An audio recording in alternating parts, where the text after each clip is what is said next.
Hey quilters, this is Sarah from Snugglebug Stitching. I have been making a project for Missouri Star Quilt Company. So I have this pretty pile of half square triangles right here.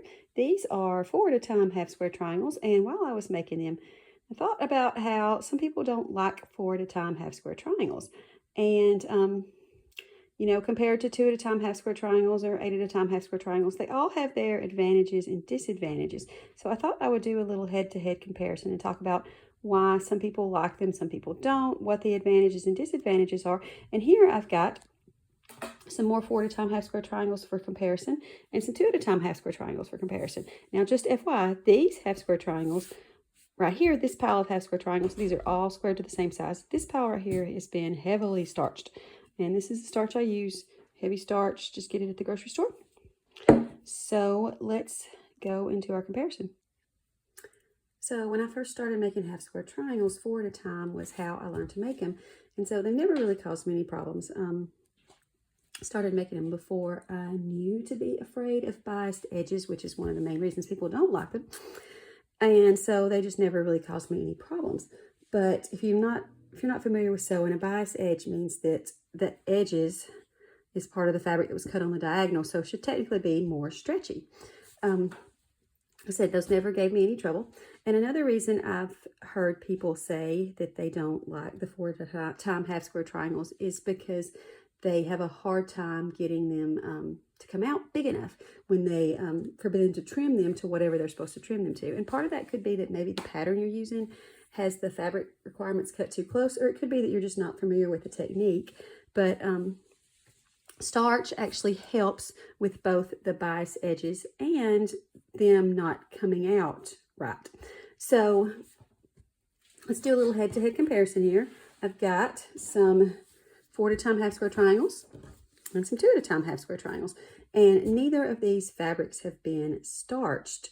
So part of the reason people do like half square triangles or 4 at a time half square triangles compared to 2 at a time half square triangles is with 2 at a time half square triangles, you have to draw a line and you have to sew your seam allowances, 1/4 inch seam allowances based on that line you drew. Whereas with 4 at a time half square triangles, you don't have to draw any lines and you're sewing your seam allowances based on the edge of the fabric. So the construction really is a little simpler with the 4 at a time half square triangles, I feel like, compared to the 2 at a time half square triangles. And I used to always use 4 at a time half square triangles in my designs for that reason. Lately, I've gotten to the point where I use whichever one works out best with the fabric that I'm using, as far as whatever size I want to make those triangles, which construction method, which formula works out best for my fabric. So I kind of use, swap back and forth depending on what's most convenient at the time. But let's just have a look at these 2 at a time half square triangles. The 2 at a time half square triangles,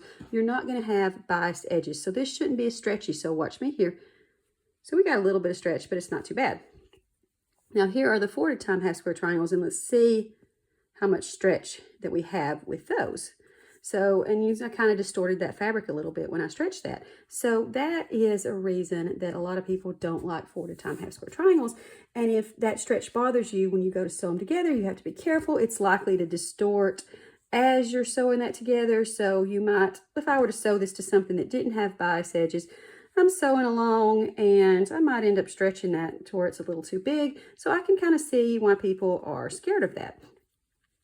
But if you use starch, you can fix that problem. So here's my starch again, heavy starch, just get it at the grocery store. So let's grab one of these pretty half square triangles here and check these compared to these other 2 half square triangles. And neither of these 2 at a time or 4 at a time, have got starch. So I starched this fabric that I used for these half square triangles really heavily before I cut the fabric. So let's just see how much of that the starch fixed. So we're going to grab this 2 at a time half square triangle because I haven't stretched it yet. I want them both to be brand new. And you see that stretch? Okay, a little bit, but not too much that's going to bother me. And then let's see this stretch. Same thing, a little bit, but not too much that it's going to bother me.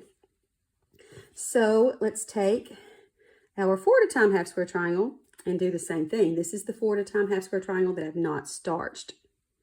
So you can see a lot of stretch there. And then here's this one.